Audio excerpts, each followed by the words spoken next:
asked to remove this tree from a few family members' garden, and yeah, here we are then. So not regretting any minute of it, but it just took me about half an hour to collect this one. There's not really any big roots on there, but there are some mid-sized roots on there which were quite difficult to get through. So I have to find them all and saw them all off. So that was the hardest part really, but for the rest it was quite easy. As you can see, cotoneaster got quite fine roots, so we'll be able to get it quite short and tight. Yeah, good sized trunk in there, roots all the way around, more or less. So yeah, so just been washing it off in the garden. So that's just a really quick way of dealing with this stuff really. It's still a bit in there, try to get as much out as possible. Not with every tree we've got to wash the roots, but it's just an easy way to just get rid of all the old soil, as the soil is like really dark and black, which means it's going to be very wet, which not always is a problem if you manage it well, but we like to keep it controlled, so we're going to put it in a nice medium mix, not too open, not too moisture retaining for this, so we can manage the moisture by itself really, so by watering more or less. So yeah, so what we're going to do now is just get rid of some more of the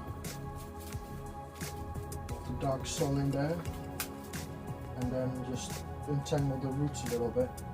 This been growing in the garden for, I guess, around 50 years or something like that, and yeah, it's absolutely monster. Yeah, if you see the other side underneath, it just all the roots are all just tangled up and stuff, but that's not really a problem, as we can just, in time, we can remove all of this here below my hand, because we got all the roots up here, so we can strip all that off, and then we've got that as your roots. So because it's a quite vigorous plant, it's easy to do with that. So if you're just looking at pines or something like that, it can be really difficult. So every tree's got its own little method of working with the roots. So especially evergreens, don't wash the roots whatsoever.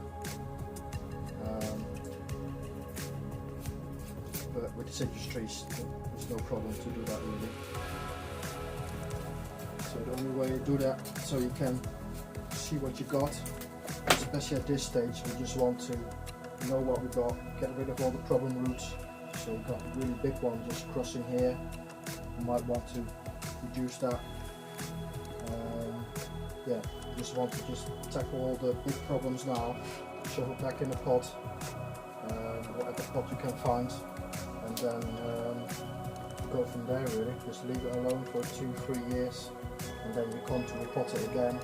Then everywhere where you've cut, you've got some new divisions there, you've got some more roots there, and then you can just take some more root off, so you can take another big step into the direction of becoming a bonsai.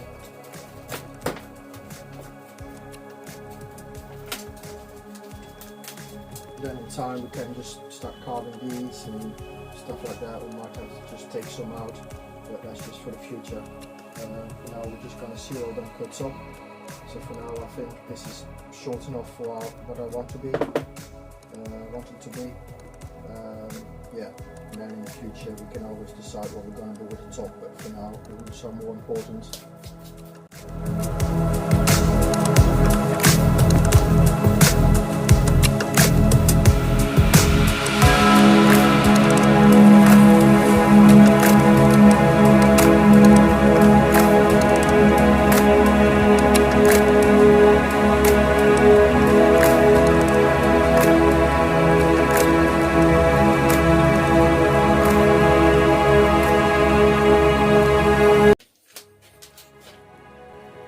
So what we want is just smaller roots in the pot. So if we start off with really big roots in the pot over a number of years, the pot is not going to be big enough for all the roots, so you go from big to thin to smaller, just like with the branches, it goes from thick to thin. So yeah, we want to reduce the thickness of the roots as much as possible, and then we start to work away just backwards a little bit, just a bit smaller and smaller. So we want them in a nice small pot for aesthetic purposes.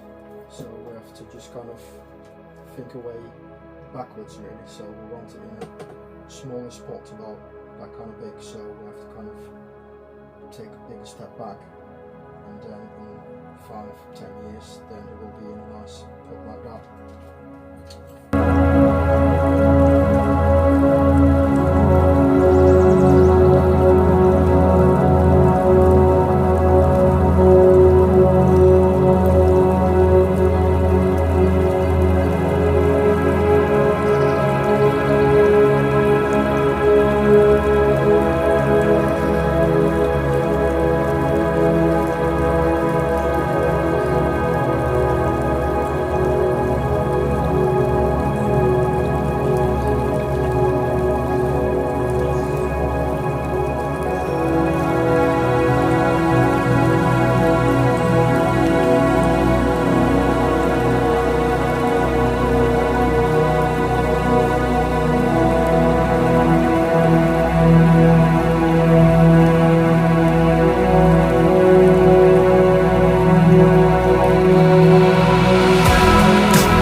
absolute mess in here.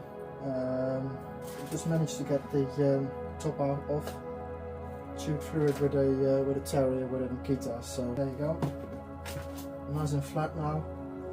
Still got some bigger roots there, but this is quite good for the first start really. So now we'll be able to get into a reasonable shallow pot. Oh, I've found a pot, a nice good size, just a training pot. Looks like a bonsai pot. Perfect. It's just big enough to fit all the roots in.